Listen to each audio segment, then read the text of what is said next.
Bonjour, bonsoir à tous même. Nous sommes très heureux de vous retrouver en direct du studio by Valumen. Vous êtes déjà nombreux à être connectés et on va avoir le plaisir d'accueillir Jean-Hugues Zenoni, président d'Open Work, pour une thématique fort sympathique. Est-ce que nous serons tous indépendants en 2030? Bonjour Nicolas, Enchanté Jean-Hugues. merci de me recevoir dans ce fabuleux studio. Et effectivement, c'est une question clé qui intéresse beaucoup de gens puisque on voit que les systèmes d'organisation évoluent énormément. Il y aura le pré-Covid, il y a encore le Covid malheureusement, et il y aura le post-Covid. Alors les statuts vont bouger, on va regarder ça comment. Et puis les organisations vont bouger également. Pas que les hommes, les organisations également. Bon, alors comme vous le voyez, ça va être un sujet passionnant ce soir. On va passer 1 heure ensemble.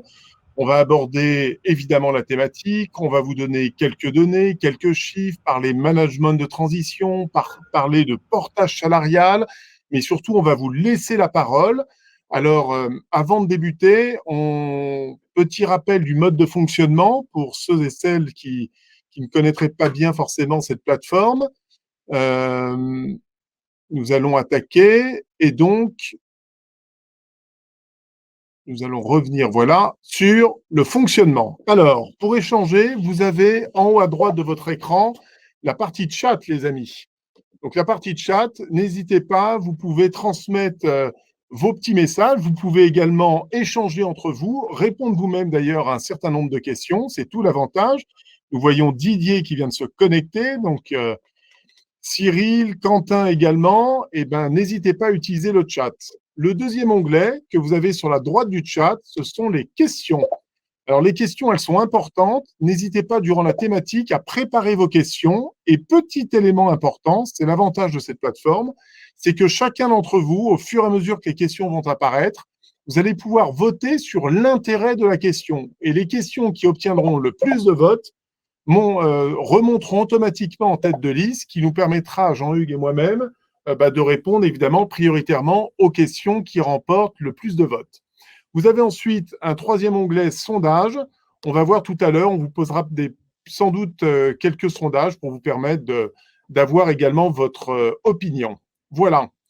Alors, nous allons revenir sur... Déjà, on va voir si vous savez utiliser le chat. Est-ce que déjà, c'est très clair quant à l'utilisation? Je vois que Eric est connecté, Christine, Michel, Daniela. Eh bien, écoutez, il y a beaucoup de participants déjà qui se connectent. Eh bien, voilà, c'est très clair. Ça n'arrête pas. Merci Marie-Pierre Voilà. pour cet échange. Alors Thierry, Valumen Open Work. Alors Valumen, rapidement pour vous présenter, Valumen, c'est un nouvel acteur de la transformation que j'ai créé il y a maintenant un petit peu plus d'1 an avec 3 autres associés. Nous sommes aujourd'hui 7 au niveau de l'équipe et nous faisons, entre autres, du management de transition, de l'executive search et nous organisons et animons des séminaires de direction. Valumen, c'est l'humain comme valeur parce que nous sommes dans les ressources humaines et notre vocation, c'est d'être un diffuseur de talents. C'est finalement d'intégrer dans les organisations des managers de transition aguerris pour répondre à des enjeux de transformation chez nos clients.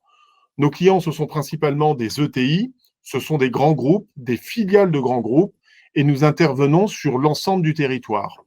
En l'espace de 13 mois, on a déjà remporté un vif succès, puisque nous avons déjà placé plus de 30 managers de transition pour le compte de nos clients, avec une accélération très forte, et ça, nous le devons grâce à la Team Valumen, qui est une équipe extrêmement motivée, compétente, énergique, et on vous réserve également quelques belles surprises. Pour fonctionner au niveau de notre offre, vous le voyez ici, on accompagne les transformations autour de nos 3 offres métiers. Donc, l'activité centrale qui est le management de transition. On y reviendra tout au long de ce webinaire.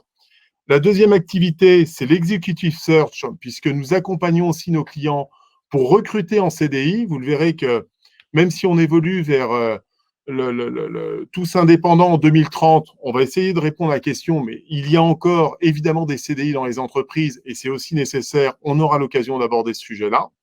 Et puis la troisième offre que nous développons, c'est les séminaires de direction. Pour être au cœur de la stratégie des entreprises de nos clients, eh bien, nous accompagnons les comités exécutifs pour élaborer leur feuille de route, leur plan d'action et permettre ainsi de mener à bien leur plan de transformation.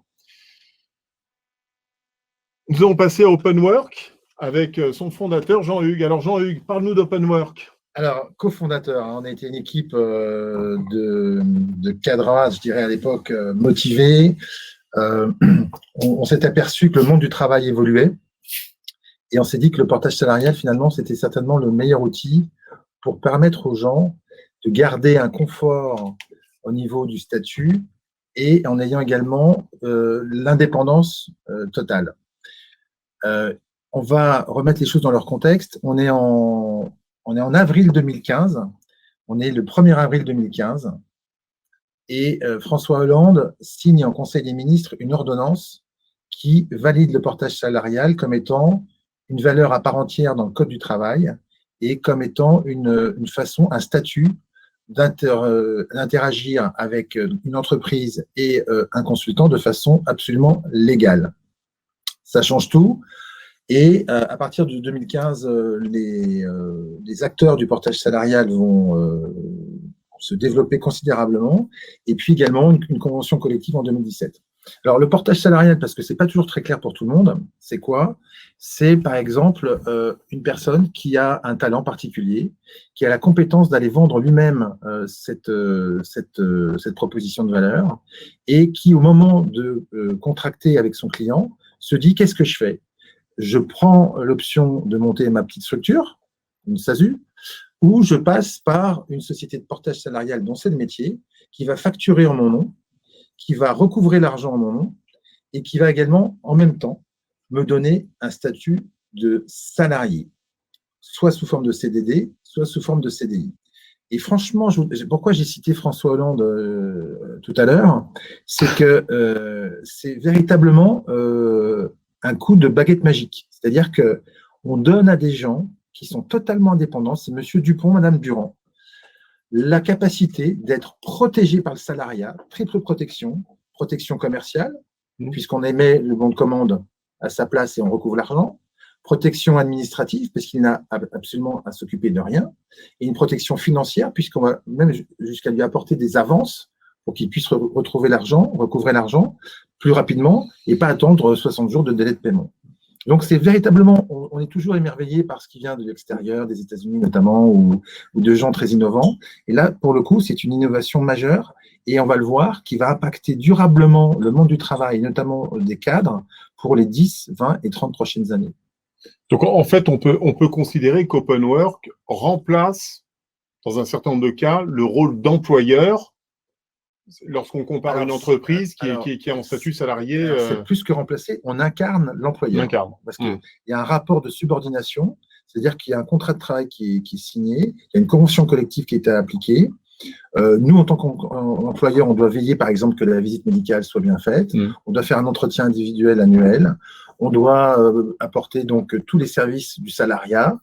L'immense différence par rapport à un salariat traditionnel, c'est que quand on a son smartphone avec une société de portage aujourd'hui, notamment la nôtre, c'est qu'avec votre smartphone, vous avez votre RH avec vous, 24 heures sur 24, 7 jours sur 7. Vous voyez si votre client a payé, vous savez ce que vous avez sur votre compte d'activité, vous pouvez sélectionner le montant que vous souhaitez avoir comme fiche de paye, vous pouvez avoir une fiche de paye le lendemain. Vous n'avez qu'une seule fiche de paye par mois, ça c'est la loi qui l'oblige, mais vous pouvez vous-même la déclencher du jour pour le lendemain. Vous gérez vos notes de frais et vous pouvez le faire aujourd'hui sur 3 pays en ce qui nous concerne. En France, avec 6 sites sur la France, en Angleterre et en Belgique. Voilà l'innovation particulière qu'apporte le portage salarial, avec une augmentation de l'ordre de 15 à 20% par an depuis des années, un petit moment de moins bien au moment du Covid en 2020 pour la plupart des acteurs, on va dire à peu près moins 5%, ce qui reste assez raisonnable malgré tout, et une reprise très forte au premier trimestre, puisqu'on est dans l'ordre de 20%, ce qui nous concerne par rapport à l'année précédente. D'accord. OpenWork, Jean-Hugues, pour finir la présentation, en quelques chiffres, ça a été créé quand? Ouais. Combien de fiches de paye aujourd'hui? Voilà, ouais. Alors, merci, parce que c'est une aventure humaine juste incroyable. On adore les aventures humaines. Ah là, c'est incroyable, c'est-à-dire que ça démarre dans une chambre de bonne, ça fait un peu rigoler, mais c'est vrai. Pendant 2 ans, on reste dans une chambre de bonne qui fait 9 mètres carrés, soit un tiers de cette pièce. Nous avons au démarrage à peu près 50 000 euros par mois de facturation de consultants, d'honoraires de consultants. Nous avons 50 000 euros d'honoraires de consultants facturés chaque mois en 2011 quand on démarre. Aujourd'hui, on fait 5 millions d'honoraires de consultants par mois. On fait 100 fois 100 plus. fois plus. Voilà. Donc, je crois que les chiffres, j'aime pas trop les chiffres, je suis pas amateur d'origine, mais ça traduit l'élan massif qu'ont les indépendants pour être à la fois détachés de cette pyramide qui parfois est pesante dans la corporate, même si elle est nécessaire, parce que chacun a son rôle dans l'organisation. Donc, les corporates ont un rôle de stabilisateur et de projection vers l'avenir avec des moyens qu'un indépendant, bien sûr, ne pourrait pas avoir. Et par contre, l'indépendant a la caractéristique de remettre en jeu quasiment tous les mois sa ceinture de champion du monde et d'être très innovant, très percutant, qui permet de changer de faire bouger les frontières. Et ça, c'est un mixte qui est qui a beaucoup de valeur, qui est très productif. Bon, bah, très bien. Est-ce que nous avons des questions sur le portail salarial ou sur le management de transition, Nicolas? Alors, on va y venir. On est en train de… Effectivement, n'oubliez pas que sur le deuxième onglet, les amis, vous pouvez poser vos questions tout au fil, je dirais, de ce webinaire. Ce qu'on vous propose, c'est qu'on va rentrer avec quelques données chiffrées, d'accord, pour entrer dans le débat. On va débattre, poser vos questions et on réservera la plus grande partie, je vais dire, de cette émission, évidemment, à l'interaction et pour que vous puissiez vous exprimer et qu'on puisse échanger. Alors, il y a une chose qui est importante juste en introduction quand même, c'est quand même la rencontre. Alors, je connais Jean-Hugues depuis quelques années, puisque c'était au début d'OpenWork, je m'en souviens encore. Mais ce que je vous propose, je vais vous laisser parce que nous aimons les aventures humaines et c'est pour ça que j'ai souhaité débuter ce premier webinaire avec notre ami Jean-Hugues. Mais je vais lui laisser raconter quand même rapidement notre rencontre. Ah oui, mais d'abord, je ne m'attendais pas à la question, mais c'est très bien qu'elle soit posée, parce qu'effectivement, ça a trait au pont de communication et aux signaux faibles qu'on peut percevoir tout au long d'une journée. Donc, on peut tous les jours dire on a une journée de merde, il pleuvait, ma voiture est tombée en panne, il s'est passé toute une série de phénomènes très, très embêtants. Et puis, si on décide de voir la journée, non pas côté nord et pluie, mais plutôt orienté côté ouest et soleil, on fait attention aux signaux faibles. Alors, il y a eu un signe faible, c'était à peu près dans les années 2009. Je suis un fan de lecture, et ce jour-là, je suis près de mes bureaux en haut des Champs-Élysées, et au Drugstore Publicis, je leur fais de la pub, c'est très bien, ils en ont besoin en ce moment. Je prends 4 livres, et je les pose sur la caisse du Drugstore Publicis, et il y a une main, un bras plutôt, qui passe par-dessus moi, et qui pose un livre sur la pile des 4 que j'avais déjà. Et là, je regarde Nicolas, je lui dis, mais monsieur, vous sous-entendez par ce geste que je vais acheter ce livre? Et là, Nicolas me dit, mais absolument, monsieur, tout à fait. Et vous avez tout intérêt à le lire, il est passionnant. C'est moi qui l'ai écrit. Bon, je regarde le livre et je vois 19,50 € ou 90 €. Et je dis, mais monsieur, il y a des auteurs très connus qui n'oseraient pas afficher un tel prix. Et là, Nicolas me répond, monsieur, si vous n'êtes pas satisfait, je vous rembourse. Donc, avec une telle promesse, je n'ai plus qu'à acheter ce livre que j'ai lu avec énormément d'intérêt, parce que je suis entrepreneur depuis 2007. En 1997, c'était au siècle dernier, en fait. Voilà, c'était au siècle dernier, absolument. Et les affres d'un petit entrepreneur qui doit faire face à ses fournisseurs, à ses banquiers, au délai de paiement, etc., à la TVA, etc., ça a jamais été, enfin, à ma connaissance, ça n'a jamais été aussi bien raconté que dans ce livre. Ma petite entreprise a connu la crise. Et dans ces moments de solitude absolue, dans ce bruit assourdissant du silence du fond d'un puits quand on se retrouve tout seul en bas, même si on a une charmante épouse aidante et facilitante, il y a quand même un moment de solitude absolue. Et tout ça est très bien décrit dans ce livre. Et depuis, effectivement, on a cessé d'interagir dans les bons comme dans les moins bons moments, parce que c'est là qu'on voit les amis, effectivement, et ça permet d'avancer et d'être très attentif à ce qui se passe, parce que le monde aujourd'hui donc permet en quelques clics d'apporter une proposition de valeur. Le plus compliqué, c'est pas d'avoir l'idée, le plus compliqué, c'est de l'exécuter et de faire en sorte qu'elle soit pérenne, facile et enthousiasmante. Et ben voilà. Alors vous avez vu cette rencontre, on va dire que c'est de l'opportunisme. Depuis, on ne s'est pas quitté avec Jean-Hugues. Je l'ai accompagné dans son projet entrepreneurial. Je m'en souviens quand il avait créé Openwork. Voilà. Il a lui-même suivi l'aventure Solic jusqu'en 2014. Et voilà. Et lorsque j'ai décidé de recréer, de fonder Valumène avec deux autres de mes associés, on a décidé de passer un partenariat avec Openwork pour plein de bonnes raisons, mais on aura l'occasion d'y revenir tout à l'heure. Alors, on va rentrer dans le sujet, les amis, hein, de manière extrêmement concrète. Le sujet, la thématique de cette soirée, c'est serons-nous tous indépendants finalement en 2030 ? Alors, la question peut paraître évidemment ubuesque. D'abord parce que 2030, c'est demain, ça arrive vite. Hein. Je me souviens encore du passage à l'an 2000, j'ai l'impression que l'an 2000, c'était loin. Bon, maintenant, on est en 2021, c'est dans 9 ans. Et donc, on va essayer de s'appuyer sur quelques données chiffrées, et puis je vais me permettre d'interroger notre ami Jean-Hugues. Alors, bon, d'abord, le travail, comme vous savez, on y passe quand même une grande majorité de notre vie, j'allais même dire de plus en plus. Alors, l'idée, c'est autant y être heureux, autant avoir un statut qui permette à chacun de pouvoir s'épanouir, de vivre, de faire vivre sa famille, et finalement de ne pas trop générer de stress. Quelques données chiffrées. La France comptait, à la fin des années 2019, 3,6 millions d'indépendants. Je rappelle qu'en France, on a à peu près 24 millions de personnes. C'est la population active qui travaille. Voilà, c'est 3,6 millions d'indépendants. C'est environ, à ce moment-là, vous aviez également 1,7 million en statut auto-entrepreneur. Alors, 1,7 million, il est vrai que dans les chiffres, hein, il y a de tout. Hein, il y a beaucoup d'entrepreneurs qui facturent 1 millier, 2 000 euros par an, ce qui est pas grand-chose.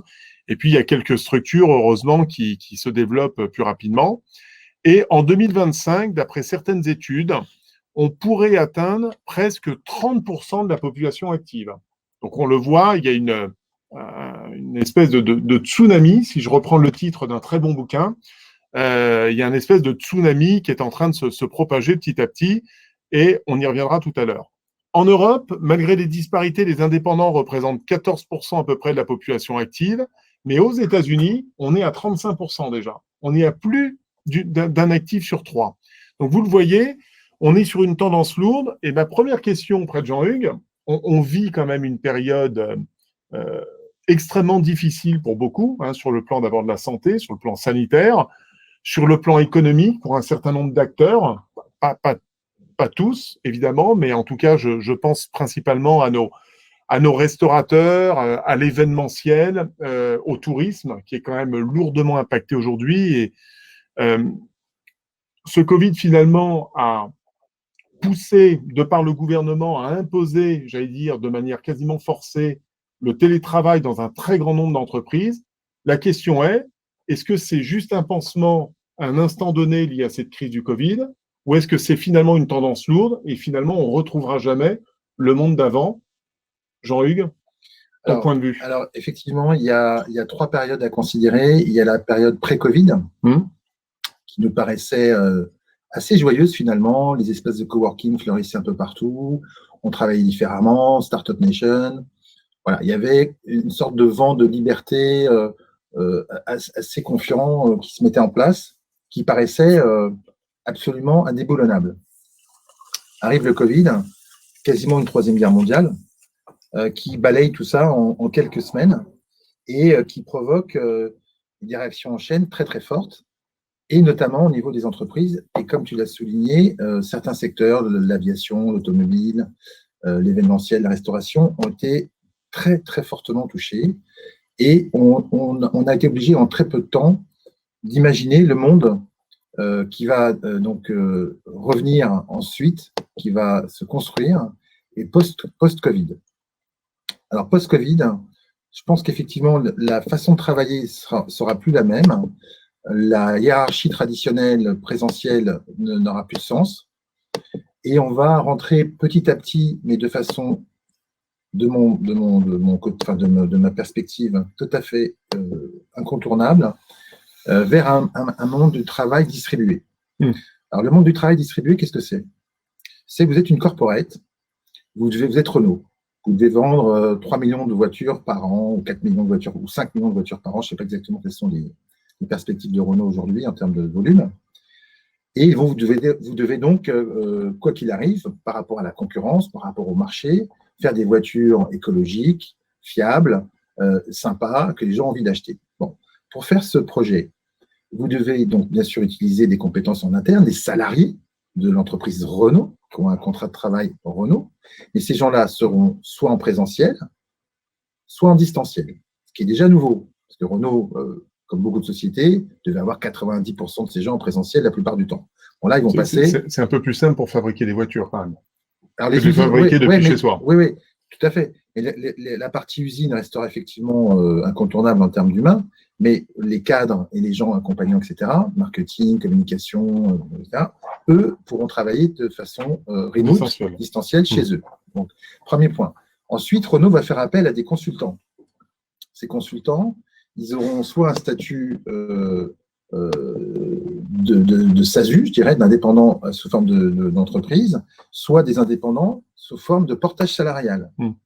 Et on voit bien que ce mode de réflexion du travail distribué, salarié en présentiel ou distanciel, consultant sous forme d'entreprise SASU ou en portage salarial, c'est une conversation qu'on a aujourd'hui et qui n'est pas une conversation ébouriffante.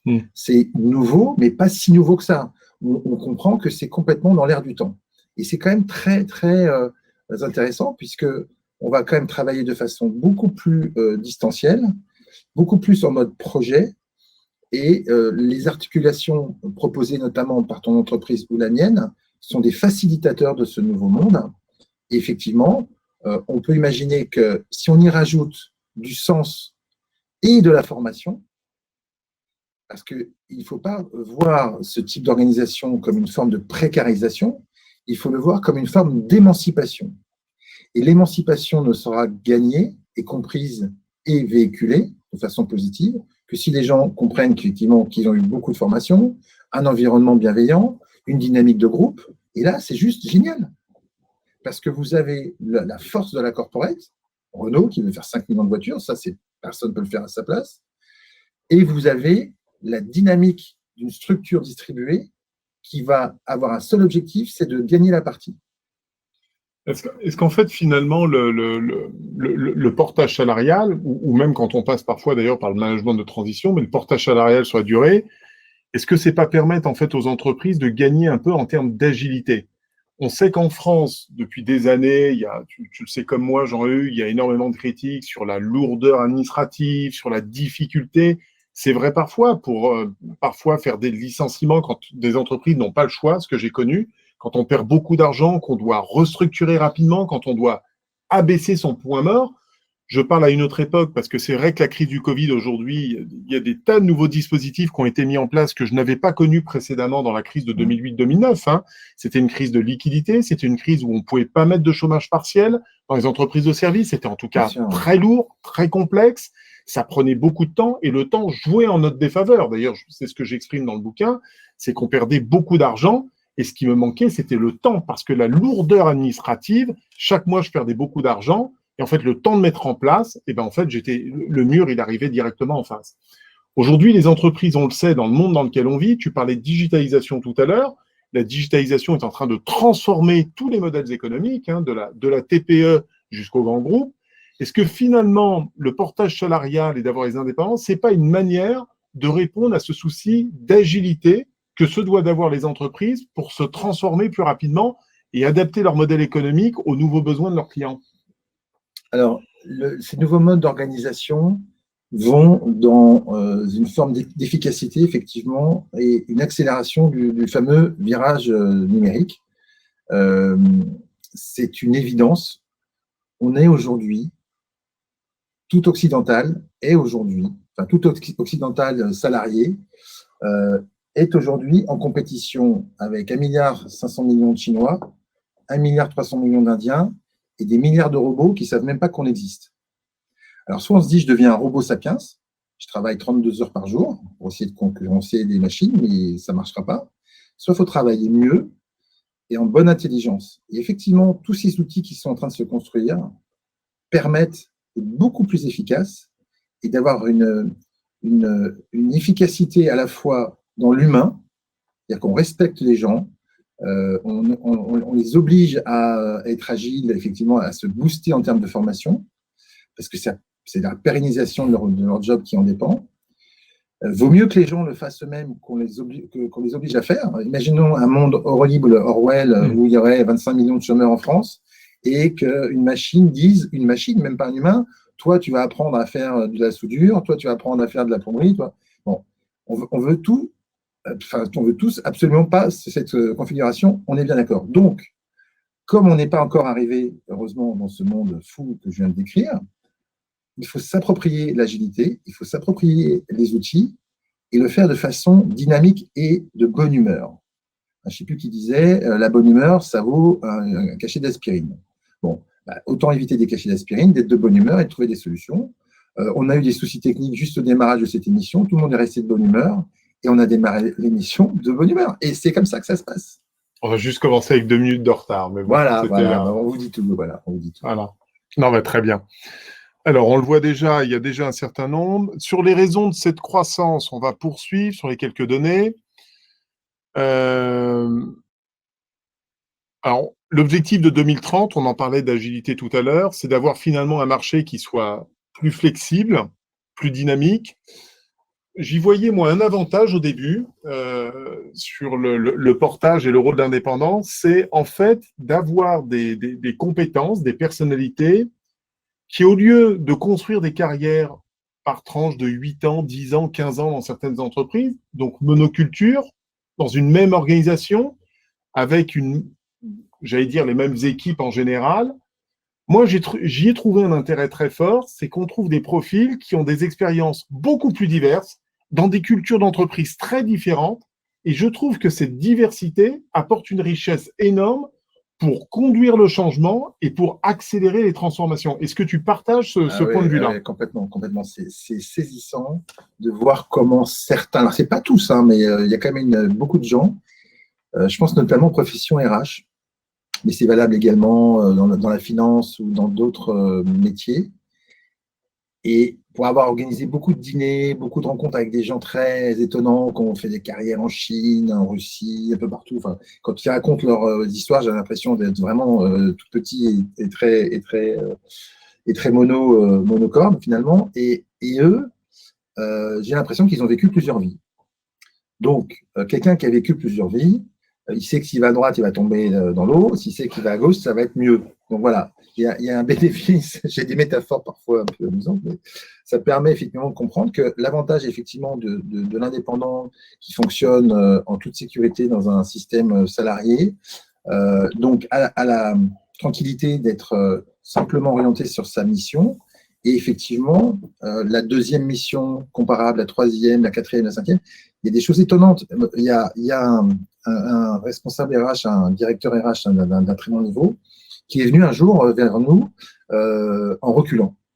Pour lui, c'était une sorte d'abandon de prestige, de ne pas être en direct. Il l'a vécu comme une punition. Et puis, la mission durait 6 mois, et le grand patron des RH lui dit, écoute, je vais l'appeler Michel. Michel, tu fais un super boulot. On souhaite te recruter. C'est vraiment très bien ce que tu fais. Et Michel, en 6 mois, a goûté au plaisir d'être en dehors de cette pyramide hiérarchique, a goûté au plaisir de se remettre en question en permanence, d'être pertinent. Il a refusé le poste qu'il convoitait tant en direct. Il l'a refusé pas une fois, il l'a refusé 2 fois. C'est-à-dire qu'à 2 fois, c'est une très grosse société française, il est revenu à la charge en disant « T'es un mec super bon, on te veut dans l'équipe ». Et alors qu'il ne voulait pas de ce statut, qu'il était totalement timoré et hermétique à ce statut, il n'a pas voulu le lâcher. Oui, intéressant. Alors, on parlait tout à l'heure le concept du travail, notamment du coworking, on parlait d'ubérisation. Tu as dû voir comme moi, avec l'arrivée de Uber, on a vu cette émancipation, ces dizaines, ces centaines, ces dizaines de milliers de taxis qui maintenant, dans certains pays, se regroupent pour redevenir salariés. Donc, on voit qu'on est dans cette transition hein, à ce niveau-là. Ouais. Quelle est justement, toi, ton analyse par rapport à cette évolution du marché, notamment avec Uber? Ouais. Alors, je vais être très franc dans ma réflexion. Moi, je suis pas super content quand je vois des gars qui pédalent sur leur vélo sous la flotte à 8 heures pour donner des pizzas à des gars qui s'éclatent devant un écran de télévision pour voir un match de foot. Je trouve pas ça un signe de progrès faramineux. Surtout quand le PSG Oui, mais il bon. a perdu une bataille, il n'a pas perdu la guerre. Bon, ça, nous verrons ça vite. Quand je vois ça, franchement, je suis un peu étonné. Et puis, les chauffeurs de taxi, qui sont des gens qui travaillent énormément, méritent véritablement d'être encadrés et d'avoir un statut qui leur évite de se poser des questions par rapport à leur retraite ou s'ils ont un problème de santé, etc., etc. Donc, il y a un rapport Frein qui est passé récemment qui préconise le portage salarial pour les chauffeurs de taxi. Pourquoi pas? Mais le portage salarial jusqu'à aujourd'hui, et dans le cadre de la loi qui l'anime, s'adresse à des experts qualifiés, certifiés et autonomes, et qui négocient eux-mêmes le montant de leurs prestations et les délais de paiement, etc., etc. C'est vraiment des indépendants à part entière. Donc, pour moi, je ne retrouve pas ces caractéristiques-là par rapport à un chauffeur de taxi. Donc, il y aura peut-être demain un portage salarial, on va dire 1, pour les cadres émancipés et pouvant négocier leurs propres missions, et un portage salarial 2, de niveau 2, qui va protéger un plus grand nombre. Moi, si c'est ce cas, si c'est bien distingué, avec le plus grand plaisir, j'apporterai la puissance numérique et la facilité qu'on peut apporter aux chauffeurs de taxi. Bon, très bien. Alors, on va enclencher les premières questions. Je vois qu'il y en a 2. Il y a Didier. Donc, Didier. Alors, Didier, il est de Brive-la-Gaillarde, région que je connais tout particulièrement. Il pose la question suivante qui t'est adressée. Un agent commercial est-il éligible au portage salarial? Alors, quand je parle d'agent commercial, j'imagine qu'il parle de… Immobilier ou… Oui, ça peut être de l'immobilier, mais c'est vraiment les indépendants qui ne sont pas salariés, qui vont vendre, par exemple, des contrats d'assurance vie, de l'immobilier, tu sais, tous ces nouveaux métiers, finalement. Alors, il y a effectivement la possibilité d'intégrer ces métiers-là dans le cadre du portage salarial. Il faut simplement stipuler dans le contrat commercial la nature des bonus et de l'atteinte de ces bonus, etc., que tout soit super clair. Ensuite, en ce qui concerne l'immobilier, il y a des sociétés de portage salarial qui se sont spécialisées dans l'immobilier. Et moi, si quelqu'un me pose la question, je les rerouterai vers ces sociétés de portage spécialisées dans l'immobilier. Pourquoi? Parce qu'il y a des assurances spécifiques. Quand vous faites de la visite, par exemple, d'un appartement ou d'une maison, vous allez prendre un couple, par exemple, dans votre voiture pour aller sur le lieu de visite. Si malheureusement il arrive un accident, il faut des assurances particulières. Et il y a plusieurs modes comme ça d'assurance qu'il faut prendre spécifiques. Donc, oui, les agents commerciaux, mais en étant très précis dans l'intitulé de la prestation. D'accord. On va pour développer un peu plus aussi cette question. Tu évoquais tout à l'heure qu'il fallait faire on contractait avec un client final, donc on facture, j'imagine, c'est un nombre de jours avec des honoraires. Tu récupères ce chiffre, la société de portage récupère le chiffre d'affaires et en gros, on transforme ça en salaire. C'est ça. La question est-ce qu'il y a un chiffre d'affaires minimum pour pouvoir faire du portage salarial et quels sont les coûts associés pour celui qui est porté? Oui, tout à fait. Alors, le législateur, dans le cadre de la loi, a voulu quand même circonscrire le potentiel de cette nouvel outil et a bloqué le minima de facturation journalier en portage salarial à 270 €, entre 270 et 300 €. Voilà, donc ça montre à peu près le ticket d'entrée que doit avoir un indépendant qui souhaite faire du portage salarial. On peut déclencher pratiquement pour une journée. Bon, c'est faire beaucoup de papier pour une journée, donc ce n'est pas forcément très opportun ni pour la personne ni pour nous, mais on peut le faire pour une journée. Et le maximum, c'est 3 ans. dans le cadre de la loi, on stipule que le service que offre un indépendant à une société ne doit pas dépasser 3 ans. Également, c'est pour éviter le délit de marchandage. Voilà, tout à fait. Et puis ne pas... Donc c'était un faux... Tu évoquais tout à l'heure CDI ou CDD. Dans le cadre d'un CDI, c'est un faux CDI, puisque c'est quand même un CDI limité à 3 ans, donc ça se transforme en CDD de 3 ans. Alors non, parce que j'ai bien compris. Voilà, c'est ça. Effectivement, on peut faire un CDI, on en a eu sur 6, 7, 8 ans, mais la personne aura un contrat aura un contrat commercial qui va se plugger dans ce contrat de travail, qui peut être de 6 mois pour une mission, de 2 ans pour une autre, etc. etc. Et multi-employeur. Alors pas multi-employeur, parce qu'il est mono-employeur, c'est la boîte de portage qui est le seul employeur, mais multi-client et multi-pays.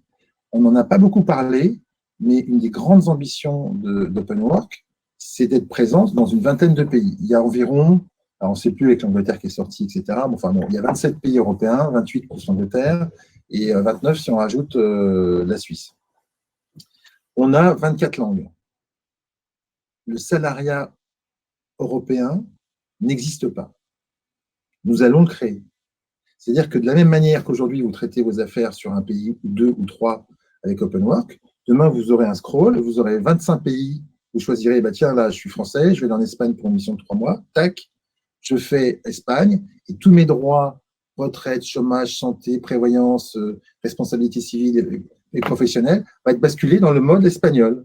Et j'aurai rien à faire. Je n'ai pas besoin d'aller au consulat, je n'ai pas besoin d'aller voir un avocat fiscaliste pour qu'il m'explique comment je vais me faire assassiner par les impôts, etc. Enfin, assassiner, non, je suis très heureux de payer les impôts, c'est un lapsus. Ça dépend de comment ils sont utilisés, c'est toujours la même question. Mais bon, donc, on aura effectivement, cette facilité, et du coup, alors ça, c'est la première étape, donc c'est l'Europe. Ensuite, c'est le reste du monde. C'est-à-dire que moi, mon fils, par exemple, me dira, bah, papa, j'ai envie de monter un restaurant avec un copain au Vietnam. Eh ben oui, comment on va te protéger là-bas? Je vais repartir ensuite 6 mois aux États-Unis parce que j'ai un projet complètement dingue dans un milieu pharmaceutique, parce que voilà, je suis médecin quand même, etc. Etc., etc. Et c'est-à-dire que la primauté viendra non pas à l'idée, parce que l'idée ne vaut rien. La primauté viendra à l'exécution simplifiée. Oui, d'accord. L'objectif, c'est que ce ne soit plus du tout un souci pour le porter, où qu'il soit demain dans le monde. Quand on prend un train, on ne se soucie pas de la qualité du chemin de fer, enfin des rails. On ne se soucie pas de savoir comment a été fait la mousse et la flammabilité de la mousse du siège sur lequel on s'assoit. On ne se soucie pas de savoir si la dame a passé pour nettoyer, le monsieur pour nettoyer les toilettes. Il y a toute une organisation, il y a 15 000 trains qui partent en France tous les jours. Il n'y a personne qui s'est soucié de savoir comment l'électricité était fournie pour faire tourner un TGV. C'est de l'uranium qui vient d'Afrique, qui est recyclé dans une usine nucléaire en France. Et on trouve ça mais d'une simplicité biblique, tout le monde s'en fout. Tout le monde s'en fout. Ben, de la même manière, tout le monde se foutra de savoir comment c'est compliqué de gérer la loi du travail en Espagne, en Allemagne, en Hollande, c'est fait. Ce qu'on veut, c'est avoir son bulletin de paye, avoir sa sécurité pour sa santé, cotiser pour ses retraites et avoir son assurance chômage pour gérer les périodes d'intermission. Non seulement ça, mais en plus avoir une dynamique de groupe qui fait que, tiens, tu m'as parlé d'un projet dans une banque en Allemagne. J'ai un pote, là, ça fait 6 mois qu'il bosse plus. C'est un crack, justement, dans le trading, exactement ce que veut la boîte en Allemagne. Le copain, il s'inscrit en 2 secondes, en 2 jours, il part là-bas, et tout suit derrière. Parce que nous, des gens nous appellent parfois à 9 h du matin, à midi, ils sont salariés chez nous. Alors, tu évoquais justement la petite ambiguïté, c'est que bon, il y a eu l'évolution donc actée par le gouvernement de François Hollande. Ça lui fera au moins un point positif au niveau de son quinquennat. Et une très jolie femme aussi. Et une très jolie femme. La deuxième, hein, c'est pas là. Oui, c'est ça. Bon. La dernière. Au niveau plus sérieusement, lorsqu'on parle justement de ces 3 ans, c'est quand même encore une manière de l'État d'essayer de préserver notre bon vieux CDI dans les entreprises. Parce qu'à la limite, si on faisait sauter cette barrière, n'importe quelle entreprise pourrait complètement passer par 100% de portage salarial. Donc, alors ça, c'est la première question. Et est-ce que tu penses que c'est inexorable, ça va quand même évoluer dans les années et on finira par casser complètement cette barrière? Alors, c'est une question qui mérite un petit peu d'explication. Il faut effectivement, je pense que il faut du temps d'accompagnement. C'est-à-dire qu'on ne peut pas dire à 25 millions de salariés, finalement, votre bout de papier, ça vaut rien, vous êtes viré demain matin, enfin, vous n'êtes pas viré, vous êtes juste mis en suspens, puis à vous de vous débrouiller finalement. Donc, ça serait beaucoup trop violent. La France est un pays, il y a encore un siècle, il y avait 95% d'agriculteurs. On a complètement déjà changé plusieurs fois de morphologie, de comportement, etc. Donc, il faut quand même y aller par étapes. Parce que les bénéfices, finalement, seraient pires que les effets escomptés. Bon. Ensuite, ce que tu soulèves comme point, c'est en fait la valeur travail.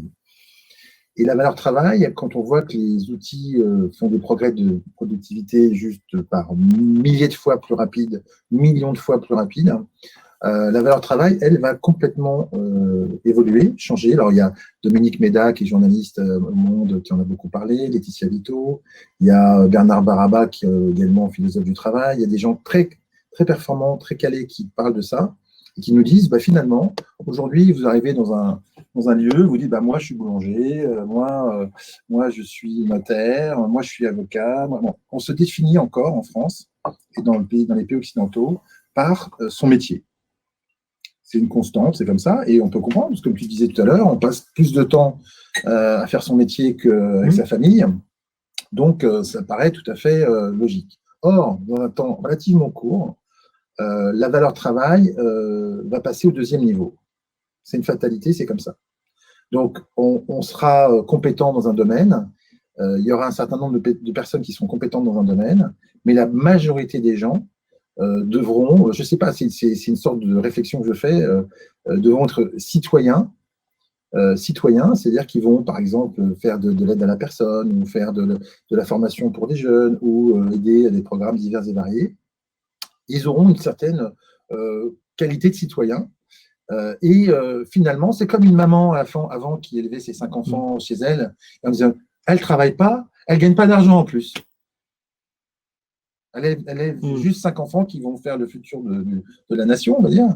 Mais voilà, donc on peut dénigrer, entre guillemets, ces travaux ou ces activités qui paraissent de seconde zone, mais en fait, ces activités de seconde zone vont devenir en premier.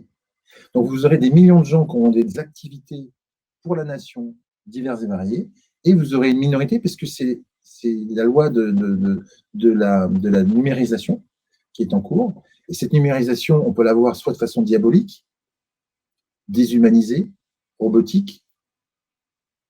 Il y avait un dessin d'un ami, Bernard Leblanc-Alnos, qui disait c'était un robot qui se promenait avec son humain à bout de bras, et qui parlait à un autre robot. Il disait, t'as vu, mon nouveau jouet, il est sympa. Voilà. Donc, c'est un peu ça qui se passe aujourd'hui. Donc, faut pas en avoir peur. C'est-à-dire qu'il faut donner de l'humanisation donc à ce virage numérique. Et si ça se fait en pleine conscience, en formation et de façon je dirais, concordante avec nos partenaires européens notamment et le reste de la planète, on peut rêver, on peut imaginer, on peut se projeter vers un monde meilleur, parce que pour moi, l'avenir est beaucoup plus porteur de promesses et d'opportunités que de menaces. Donc, c'est soit on oriente son cerveau plein nord, ça va être la catastrophe, ça va être la fin du monde, le virus va revenir tous les mois, tous les jours, etc. Moi, j'étais atteint de ce Covid de façon assez radicale. Voilà, il y en a malheureusement qui ne s'en sortent pas, mais c'est la vie. Et quand on s'en sort, il faut garder cette connexion avec la vie, où on regarde. Moi, j'aime bien orienter mon cerveau plein ouest, côté terrasse. Tu prends les vents porteurs, quoi. Voilà, alors c'est ça, c'est exactement ça, c'est un oiseau qui prend des vents porteurs et qui ne se fatigue pas, en fait. C'est beaucoup plus simple et beaucoup moins fatigant d'être positif que d'orienter son CPU version négative. Tiens, tu as une question là, Thibaut. La question est, quel est le modèle économique du portage salarial? Alors, c'est intéressant peut-être d'ailleurs pour le porter, mais en gros, vous rémunérez. En fait, en gros, quel est votre modèle économique? Comment vous rémunérez et quelles sont les règles? Oui, tout à fait. Alors moi, quand je veux un peu rigoler, je dis que je suis un URSAFier parce que je collecte en fait de l'URSSAF pour l'État. Et en fait, le modèle économique est très simple, c'est-à-dire qu'on prend un volume donc facturé avec le fameux TJM. On va prendre quelqu'un qui facture 500 € par exemple par jour. On va donc facturer 10 000 € à son client en fin de mois. on va récupérer s'il travaille 20 jours. S'il travaille 20 jours, voilà, mais je simplifie, tout à fait. Et donc, sur ces 10 000 euros, notre notre business model pour OpenWork est simple. On va prendre 7% de frais avec un plafond vers 8 000 euros, 8 500 euros, avec un plafond à 600 euros. Alors, si je veux être super clair, parce que c'est du chinois, moi j'ai mis, même moi qui étais fondateur de la boîte, j'ai mis du temps à faire la gymnastique. Si par exemple vous facturez 2 000 euros par mois, à 7%, vous aurez 140 euros de frais pour vous occuper de rien, avoir des outils numériques très facilitants, être salarié avec l'avantage du chômage, de la retraite, etc. Si vous facturez beaucoup plus, si vous êtes un super player et que vous facturez plus de 9 000 euros, eh ben, à un moment donné, on va arrêter à 600 euros les frais parce qu'on considère que c'est le juste prix.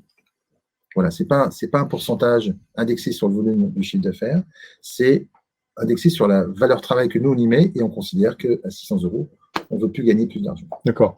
L'autre question, si jamais il y avait, ce qui n'est pas le cas, j'imagine, d'OpenWork, mais s'il y avait en termes de responsabilité, de contrôle par l'État, en termes de déclaration sur les charges sociales, URSSAF, etc., le porté n'est en rien responsable. Alors, c'est la fameuse protection administrative dont je parlais tout à l'heure. D'accord. C'est très bien de le rappeler. C'est-à-dire qu'effectivement, quoi qu'il arrive, même s'il y a eu un problème sur les notes de frais, même s'il y a eu un problème sur la TVA concernant le dossier en question, même si il y a eu de la fraude quelque part, je ne sais pas, il y a eu un système compliqué du client qui n'aurait pas fait ce qu'il devait faire, etc.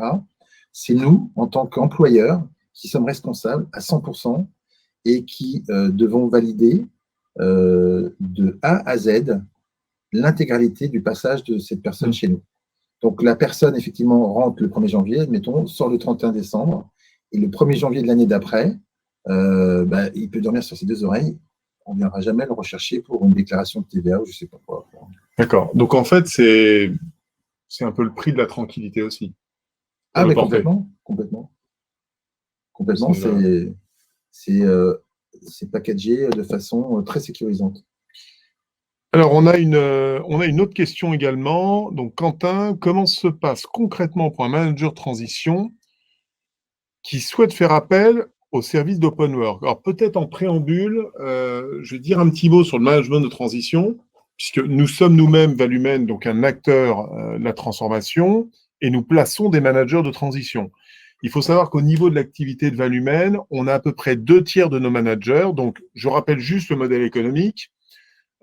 Valumen lève ce qu'on appelle apporte un service à des entreprises qui ont un besoin à un instant donné, un départ précipité d'un collaborateur, un projet stratégique où ils veulent accélérer leur transformation, par exemple dans l'IT, transformation digitale, l'accélération des plateformes e-commerce, par exemple. L'entreprise n'a pas la compétence. La capacité d'un cabinet comme Valumen, c'est justement de vous sélectionner en quelques jours le bon talent, donc la bonne compétence, le bon positionnement pour prendre le projet, directement attaquer la mission et qui va réaliser cette mission sur des périodes généralement qui vont de 8 mois à 2 ans pour un certain nombre d'entre elles. Lorsqu'on contracte avec notre client, on a le manager de transition et là, généralement, enfin, c'est pas généralement, il y a 2 choix pour lui. Soit il possède sa propre structure, généralement une SASU, et donc dans ce cas-là, il va contracter et facturer à Valumen, d'accord? Et c'est Valumen qui va rémunérer sous forme de convention d'honoraires le manager de transition. Et dans d'autres cas, il passe par le portage salarial. Il faut savoir que sur l'ensemble de nos managers de transition, le ratio est à peu près de 2/3 au portage salarial et 1/3 de nos managers ont leur propre structure. Et c'est dans ce cadre-là que nous avons noué un partenariat avec OpenWork. Donc, on a énormément de portées aujourd'hui de managers de transition qui sont sous contrat avec OpenWork. Et donc, la question, comment ça se passe concrètement pour un manager de transition qui souhaite faire appel au service d'OpenWork? Généralement, nous, on crée la passerelle et le lien entre notre manager de transition et le prestataire, en l'occurrence OpenWork, et ensuite, c'est OpenWork qui gère la relation contractuelle. Si tu peux revenir justement sur cette relation à la fois avec Valumen et à la fois avec le manager. Oui, complètement. Alors, la relation, c'est une relation d'abord de confiance, parce que c'est fondamental dans les affaires de pouvoir fonctionner en toute transparence et en toute confiance. Je pense que la confiance qui est créée se voit et est palpable pour un manager de transition qui arriverait chez toi et qui aurait des questions pour le portage salarial.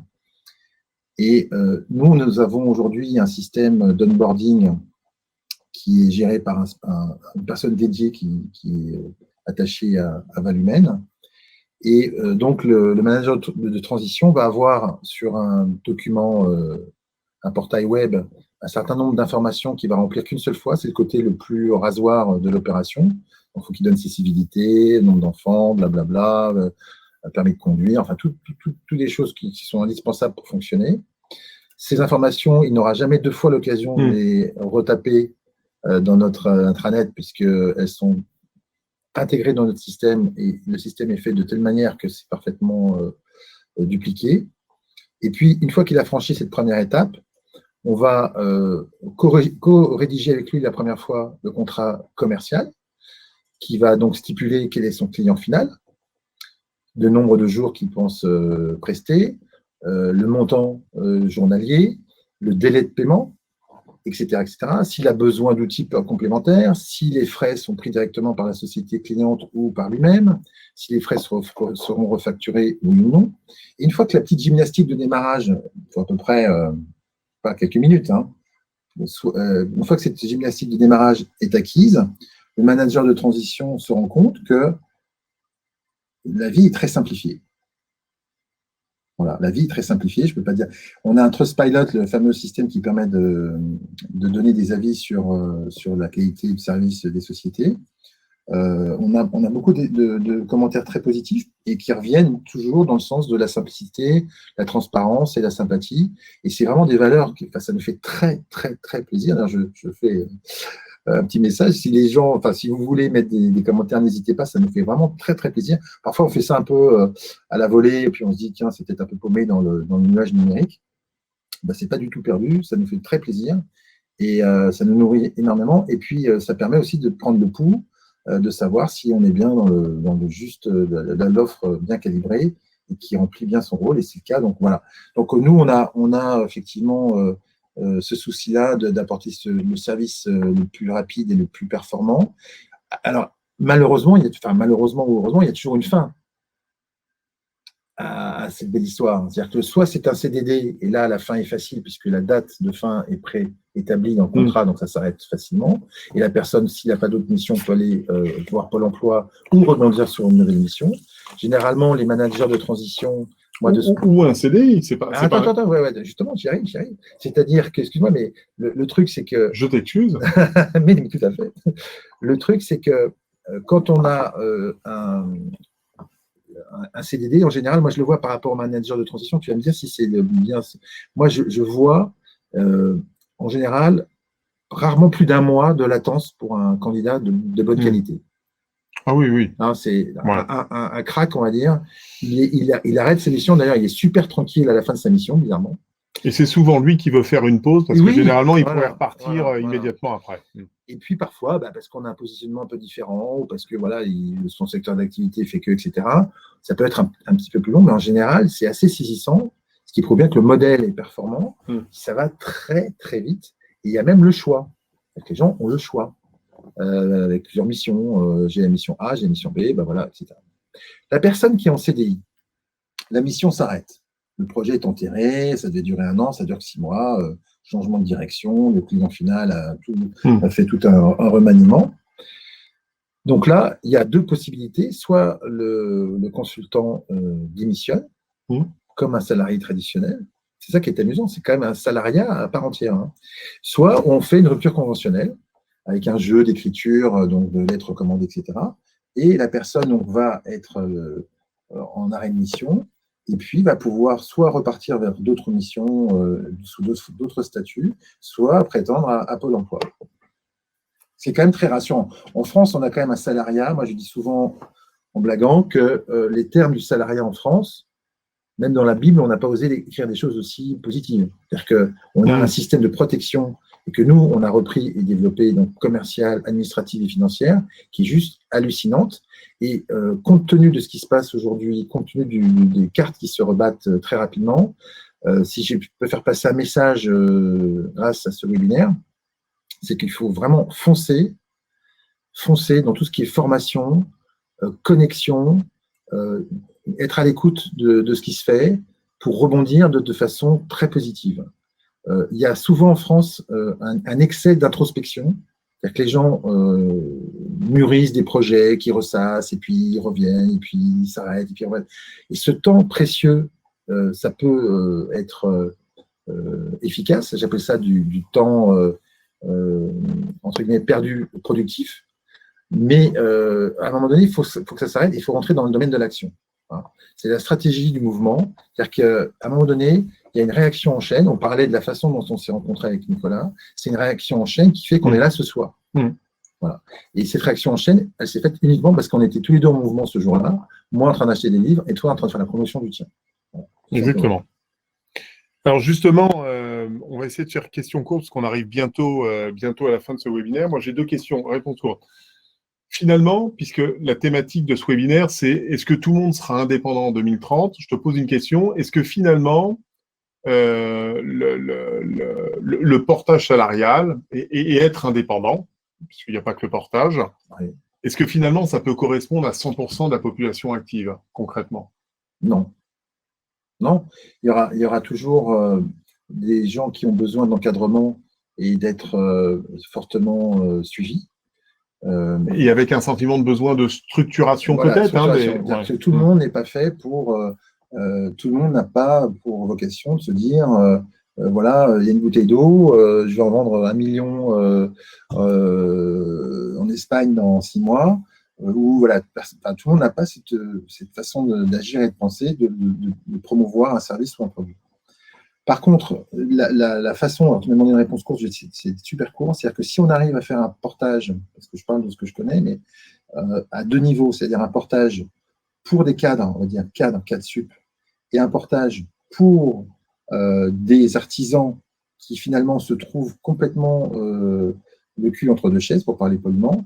Si on arrive à ces gens-là à leur dire vous inquiétez pas, vous avez un boulot harassant, vous faites 12 heures, 14 heures par jour, vous travaillez le dimanche, vous rentrez chez vous à 2 heures du matin, et en plus vous êtes précaire, mais c'est là qu'on fait des gilets jaunes.